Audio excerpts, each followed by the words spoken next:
Hello friends, నరదృష్టి తొలగిపోవాలంటే మనము చేయవలసిన పరిహారం.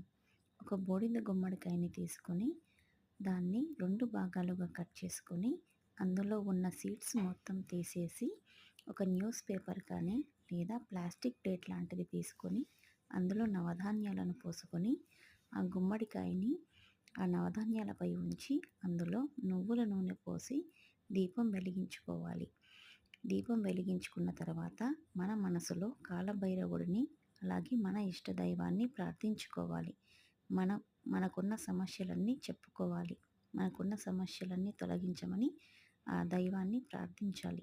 ఇలా చేసిన తర్వాత మరుసటి రోజు ఉదయాన్నే ఆ దీపాన్ని నవధాన్యాలతో సహా ఎవరి తొక్కని ప్రదేశంలో పడవేయాలి. ఇలా 19 అమావాస్యల పాటు చేస్తే మన సమస్యలన్నీ తొలగిపోతాయి.